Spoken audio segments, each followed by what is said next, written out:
Righto, this narrow path is filled with rocky, rugged, jagged edges, dangerous surfaces, laced with ambushes around every corner to trip you up, to try and test you, taunt you, trip you over. It's a narrow path, rocky and hard. Why else would we be in this situation? Scripture tells us that. Yahusha's word tells us it's going to be such.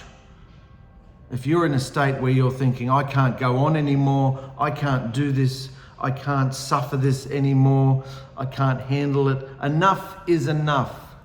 I can't do it anymore, I'm no good, I'm nothing, I'm worthless, I'm not even chosen. If you're getting those thoughts, does that imply an easy road? Does that imply ease? Or does that imply a hard road? If you're at the point where you're getting thoughts that says, I can't do this anymore, and that's the reality. You look around, you look out your eyes at everybody around you in your community, even under your own roof, and you see the apathy, and you see the sleep and the slumber, and just the non-interest in Yahusha. Face your surroundings, face yourself, face what you see and face what you are, and face what you hear in your head telling you that you can't go on anymore. The human body's not made for so much pain and suffering and heartbreak and betrayal, and that's just from people in my own roof, under my own roof. So you can't go on if you don't face what's coming at you to try and trip you up. Yahusha, in his wonderful word, prepares us for everything. He says, I will not put more on you than what you can handle. Well, if he has to say that to us, does that imply an easy road? Or does that imply a road that is so hard at times that you will be getting tempted to just jump off the edge of it into the void, leave, depart? Some people even end their own life because of what they hear in their head. I will not put on you more than you can handle. So who's in charge? Who is in charge of your body, your vessel, your thought life as well, actually? If you tap in, Yahusha is in control of all of it. He knows the training plan that he's put you on. And he knows how to get you and corner you and angle you and wangle you and chip off those rugged, jagged edges. He knows what he is doing. I will not put more on you than what you can handle. I will finish the work that I started. You can do anything in me if you have belief. These uplifting scriptures, these things are going to come upon you. Don't be afraid, he says. Don't be surprised when you fall into various temptations and trials. Don't be surprised. Rejoice that you are sharing in the sufferings of what I went through, he says. These things are going to come upon us, not because it's an easy road, but because it's a hard-pressed, a narrow gate. Enter in at the narrow gate. All those who enter in will find rest, will find peace. So when you hear those thoughts coming at you, I'm not even chosen. If I was chosen, I'd be leaping and frolicking around like Yahusha and the disciples. I'd be full of peace and joy and might and power. That's what they tell you. Well, yeah, that's the end game, to have you full of joy and power and peace and, miraculous, seeing things all day, every day and being part of it. That's the goal. But if you're not there yet, face it and face where you've got to get to. Give yourself a number out of 10 where you're at as far as living in the natural and living in the spiritual, the supernatural. There's two lives you can be living. We're all forced to live in this carcass, this shell, this deathly decaying, hideous thing that just gets worse and worse the older you get. But inside, there's a person. There's a person looking out of these holes here. There's a being inside you, a spiritual being, hopefully. If you come into Yahusha Messiah, knowing that he is Alahim, knowing that Yahusha is Alahim, then he's chosen you. Because just like when he chose his own disciples and everybody was choosing everybody that they wanted to choose, their teachers and rabbis, just like today. Oh, I think I'll go with Yahusha. No, I'll go with Yeshua. No, I'll stick with Jesus, thank you. Everybody's got their own choice. Not with Yahusha Alahim. No, he chooses you. You don't choose him. He chooses you. And you know if he's chosen you because he's revealed who he is to you. If you can't see that Yahusha is Alahim, I guess you ain't chosen, because he knows who he is. He knew who he was the whole time. From the throne, Yahuah became Yahusha to deliver us.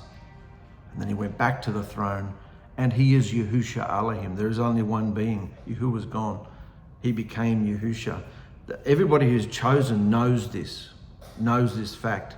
And Yahusha promises that he will not put more on you than what you can handle. He promises it. Is he a liar? No. What we hear in our thoughts can determine how we feel, how we behave, and then determine our behavior and reputation, and how our day ends up, our week, our month, our year, who we end up as because of these wretched thoughts that we listen to. But if we choose to say no and put the word to those thoughts, no, I can do anything in Yahusha Messiah who chose me and delivered me, who rescues me. I can do all things in belief. I put the scripture to it. I will not put more on you than what you can handle. Do not be surprised when you fall into various trials. When you go through sufferings and trials, don't worry. I will always give you a back door, a way of escape. There's so many scriptures that he gives us to encourage us, to show us the way out, the way through. And it's all about behavior. It's not about looking back to the patriarchs or Moses or the Ten Commandments and the Torah and the prophets. It's not about looking back. It's about looking forward. It's about taking all these principles that he gave and breadcrumbed all through the scriptures, scattered them all through. Then Yahushua came and said, it's all about love. It's all about these loving your neighbor and loving Alahim. Love your neighbor more than yourself. These royal laws of love. And the fruits, love, joy, peace, patience, kindness, goodness, faithfulness, humility, self-control. These are all these things that we have to put on. Then we'll know we're in the experience. Then we'll know we're actively doing it in our homes, in our quarries. That's the quarry. Once you know that Yahusha is Alahim, once you've received the spirit and fire baptism, you are delivered from the spirit that's in your flesh, the spirit that's been controlling you your whole life. Maybe that spirit's taken you to the edge and the brink of death, tried to kill you off like it wants to kill everybody off. Satan wants to destroy mankind. He hates them. Once you're delivered from that spirit, you're delivered. Now you just have to get into the wilderness. And how do you get into the wilderness? You go through the quarry. The quarry is where you take this deliverance into your home.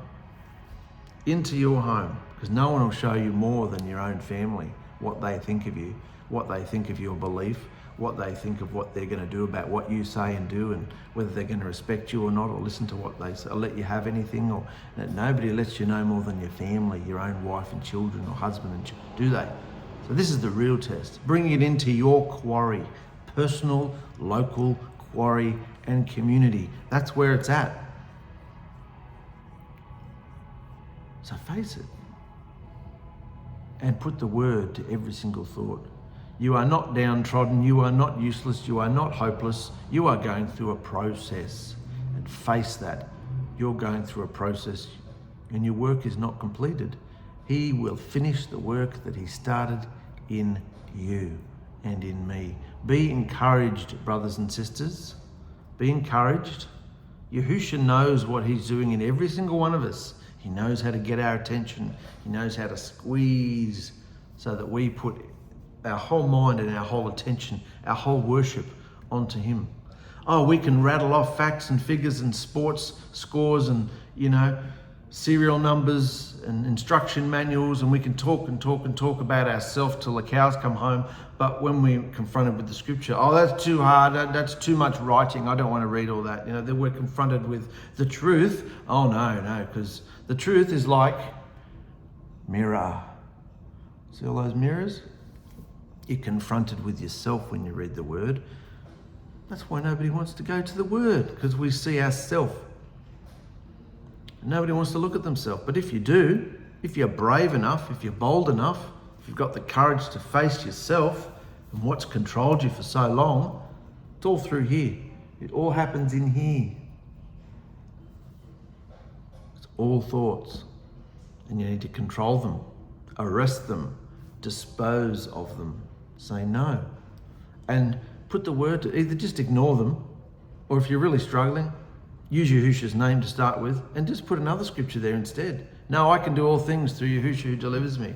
No, I'm going to rejoice in this. This must be a trial. I don't feel like I did anything wrong here, and it's happening to me, so it must be a trial. Or if you did do something wrong, well, this is a consequence. Sorry, Yahusha, I'll go through this punishment. Or whatever it is that you're going through, go through, and there's an inner being inside you that can still have joy no matter what. No matter what's happening on the outside, no matter what people are doing to you on the outside, there's an inner being in here that can rejoice. Because this inner being on your heart is connected to heavenly places, to the throne room.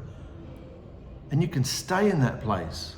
Stay connected through the portal. That's the access that his blood provided for you. So if you're not going into heavenly places all the time, staying in there as long as you can, then you're a bit nuts, because that's what his blood purchased.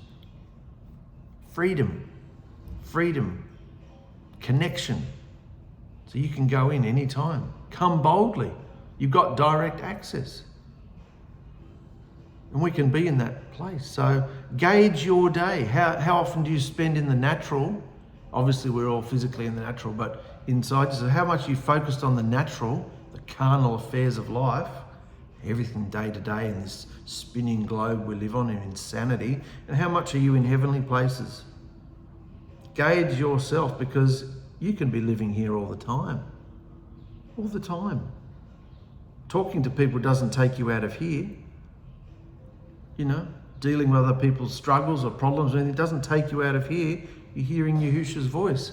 That's enough for this video. I just wanted to encourage you all today to keep your head up, to stay encouraged. Yahusha knows what he's doing with you. He knows what he's doing with me. And he will not put more on you than what you can handle, which implies that he's allowing it to be put on you. He's allowing it. He is the trainer. He is the master shepherd, the potter.